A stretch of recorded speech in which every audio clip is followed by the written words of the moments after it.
अच्छा दानियाल साहब, बात हो रही है जी पार्लियामेंट जो है वो सुपीरियर है। सुप्रीम कोर्ट का फैसला जो है वो सिर्फ तशरीह कर सकता है, लेकिन वो पार्लियामेंट के फैसले पे हावी नहीं हो सकता।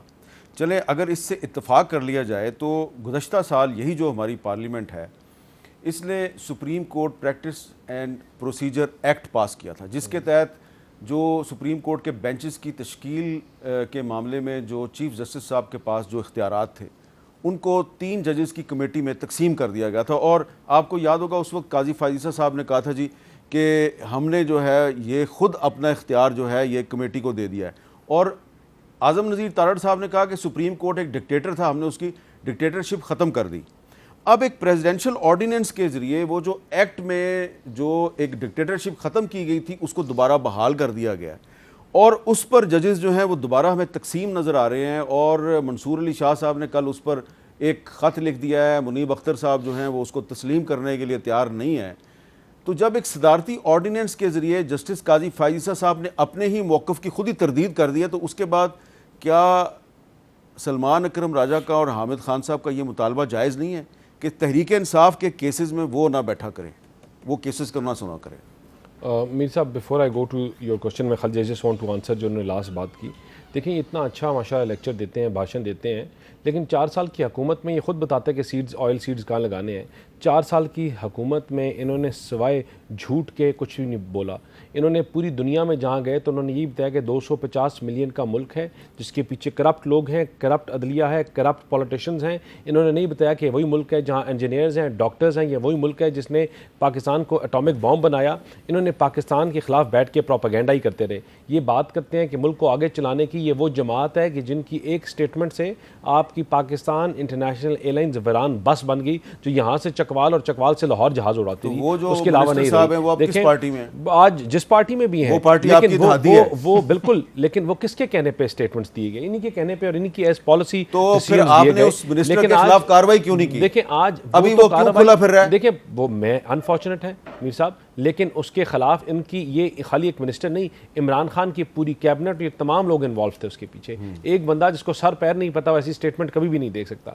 आज ये बात करते हैं इकोनॉमिक इंडिकेटर्स की, उठाइए ब्लूमबर्ग, इकोनॉमिस्ट, रॉयटर्स, कि आपका मुल्क की क्या वो तशरीह कर रहे हैं, मुल्क आपका कहाँ जा रहा है, किस तरह बेहतरी की तरफ जा रहा है। मेरे सवाल का भी जवाब बिल्कुल, तो ये इनकी बातें जो हैं ये किताबी और टीवी पे तो अच्छी लगती हैं, हकीकत में इनकी कोई हैसियत नहीं है।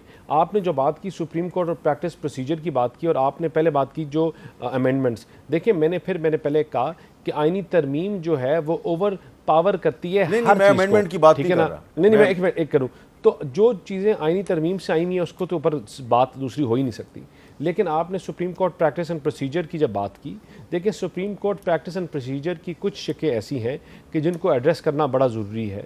और जिस तरह लॉ मिनिस्टर साहब ने कहा, अपनी प्रेस कॉन्फ्रेंस में भी कहा कि आपका जो बेंच है उसको चलाने के लिए आपको एक टीम वर्क चाहिए, कि आपके डिसेंटिंग भी नोट्स होते हैं, आपके फॉर भी होते हैं, लेकिन उसका जो बैलेंस है वो चीफ़ जस्टिस साहब मेक श्योर करेंगे कि जिस तरह अभी दूसरे 2 जजेस जिन्होंने इनकार किया, मुनीब अख्तर साहब ने बैठने से इनकार किया, लेकिन उसका जो प्रोसीजरल चीज़ें हैं उसको हम बड़ी तवक्को करेंगे सुप्रीम कोर्ट से कि वो उसका बैलेंस रखें। और हमें बड़ी नहीं, मेरा सवाल आपसे ये है कि आपने जो एक्ट पास किया, supreme court procedure practice and procedure act, उसकी खुद ही नफी कर दिया आपने प्रेसिडेंशियल ऑर्डिनेंस के जरिए, तो पार्लियामेंट की तौहीन नहीं होगी? नहीं, हमने उसकी नफ़ी नहीं की, कुछ शिकों की नफ़ी की, और तो चीज़ें उधर ही हैं। और ख़ास तौर पे जो जहां आपका एक बैलेंस होना ज़रूरी है चीज़ों को आगे चलाने के लिए, अभाम ख़त्म करने के लिए और मुल्क को एक सीधे आपको मैं याद दिलाता हूँ कि काजी फायजीसा साहब का बयान था, उन्होंने ये रिमार्क्स दिए थे कि प्रेसिडेंशियल ऑर्डिनेंस जारी करना पार्लियामेंट की तौहीन है। क्या ये प्रेसिडेंशियल ऑर्डिनेंस पार्लियामेंट की तौहीन नहीं है? देखें, अभी जब आपके बिल्स आएंगे तो उनमें चीज़ें इंक्लूडेड भी होंगी। काफ़ी चीज़ें प्रैक्टिस एंड प्रोसीजर के ऊपर भी आ रहे हैं और चीज़ें भी होंगी, क्योंकि अभी आपका सेशन नहीं चल रहा था तो प्रेसिडेंशियल ऑर्डर से चीज़ें एड्रेस पहले भी की गई हैं, आगे भी की जाएंगी। लेकिन ऐसी कोई बात नहीं है कि पार्लियामेंट को नज़रअंदाज किया हो। इसमें कैबिनेट की राय होती है, कैबिनेट की डिसीजन होता है, वो ऑन बोर्ड होते हैं और उसके बाद ये फैसले लिए जाते हैं। अच्छा उमैर नियाज़ी साहब, क्योंकि आप भी बैरिस्टर हैं, तो आज सलमान अकरम राजा साहब ने हामिद खान साहब उनके वकील थे, उनके ज़रिए एतराज़ किया कि जस्टिस काजी फ़ाइज़ ईसा साहब जो है आप हमारा केस ना सुने। कल को मुस्लिम लीग नून कहेगी कि जी मंसूर अली शाह साहब हमारा केस ना सुने। ये क्या एक ट्रेंड चल गया है कि जी अगर जज अच्छा है, अच्छा लगता है आपको तो आप कहते हैं जी आप सुने, अच्छा नहीं लगता तो आप कहते हैं जी कि आप ना सुने। तो आपको नहीं लगता कि ये ट्रेंड अच्छा नहीं है? अच्छा देखें, जजेस पे इतराज़ होता भी रहता है और जब इतराज़ किया जाता है विद रीज़न्स किया जाता है, ठीक है। इधर आप रीज़न्स क्या हैं कि मतलब एक आप आईनी अमेंडमेंट ले आए हैं, ठीक है, जो एक सर्कुलेशन में आ गई जिससे एक एतराज़ उठ रहा कि ये पर्सन स्पेसिफिक लेजिस्लेशन लाई जा रही है, और उसी को मद्देनज़र रखते हुए अगर कोई आप पे एतराज़ लेता है कि जी आपके जाने में महीना रह गया है, ठीक है, आप तमाम इम्पॉर्टेंट मैटर्स में बैठ रहे हैं और तमाम ऐसे मैटर्स जो बेसिकली डायरेक्टली उस चीज़ को अफेक्ट कर सकते हैं, तो वैसे ही बंदे को साइड लाइन होना चाहिए कि जहाँ बज़ाहिर नज़र आ जाए कि आपका इंटरेस्ट हो सकता है। तो उन्होंने उस लाइन पे लिया, तो मेरा नहीं ख्याल है उसमें कोई कदगन है, तो उसमें मेरे ख्याल से उन्हें अपने आप को अलहदा करना चाहिए था। बात है कि वो अब ये बैक टू बैक कोऑर्डिनेशन के साथ चीज़ें आ रही हैं कि ऑर्डिनेंस की जो आपने बात की, ऑर्डिनेंस पे खुद काजी फ़ाइज़ ईसा साहब का बड़ा कैटेगोरिकल व्यू था कि इमरजेंट सिचुएशंस के लिए, ठीक है। तो कौन सी इमरजेंट सिचुएशन आ गई? इमरजेंट सिचुएशन ये है कि आईनी तरमीम इस मुल्क में पास नहीं हो सकती जब तक फ्लोर क्रॉसिंग ना हो, उसका माहौल बनाना है। फिर देखें रिज़र्व सीट का फ़ैसला पसंद नहीं आ रहा, नवाज़ शरीफ साहब की पुरानी स्टेटमेंट उठा के देख लें, उन्हें 1 मिनट फालतू जो है ना गिलानी साहब का दफ्तर में रहना पसंद नहीं आया था। उन्होंने तकरीर दे मारी थी उस वक्त कि हम इंसानों की बस्ती में रहते हैं, हम हैवानों की बस्ती में नहीं रहते। तो क्या आज वो लॉजिक अप्लाई नहीं होती? आज वो सुप्रीम कोर्ट नहीं है, आज वो माहौल नहीं है, आज वो बस्ती बदल गई है, आज मतलब ज़ॉम्बीज़ आ गए।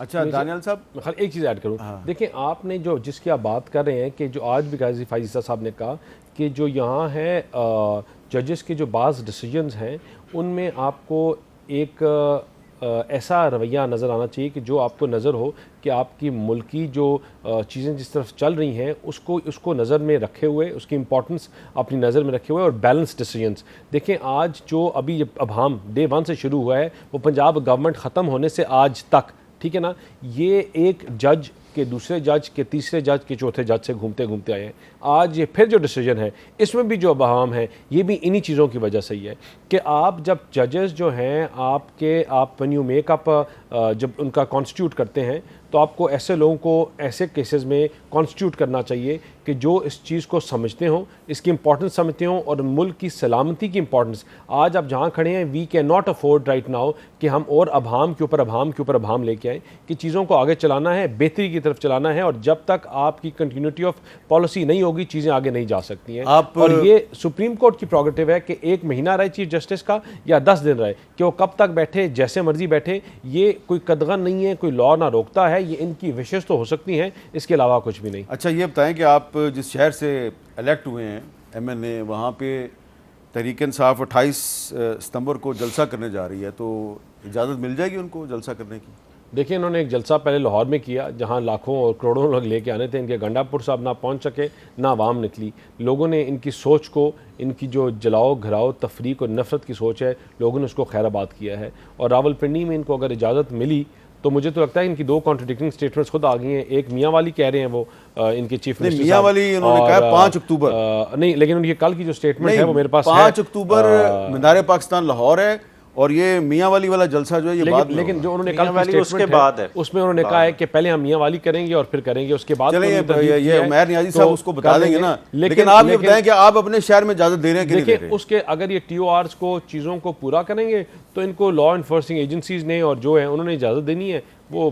अच्छा मैं आपको एक थोड़ी सी इंटरेस्टिंग चीज़ भी बताता हूँ ना। आपने लाहौर के जलसे का जिक्र किया, आपने कहा वो जलसा नाकाम हो गया, तो एक FIR दर्ज हुई है जी लाहौर के जलसे के हवाले से, और उसमें हमाद अदर साहब को पुलिस से छुड़ाने का इल्ज़ाम लगाया गया है। शेख इम्तियाज़ और आलिया हमज़ा के ख़िलाफ़ FIR दर्ज हुई है। अब वो हैं जी, मुद्दई कौन है? सब इंस्पेक्टर फरीदुल हक साहब। वो कहते हैं जी कि मैं दीगर मुलाजमीन के साथ मवेशी मंडी के पास मौजूद था, इतला मिली कि PTI रहनुमा हमाद अजहर जलसा में मौजूद हैं। हम इश्तिहारी मुलज़म हमाद अजहर की गिरफ्तारी के लिए जलसागाह पहुँचे और स्टेज पर मौजूद मुलज़म को काबू करके नीचे उतारा।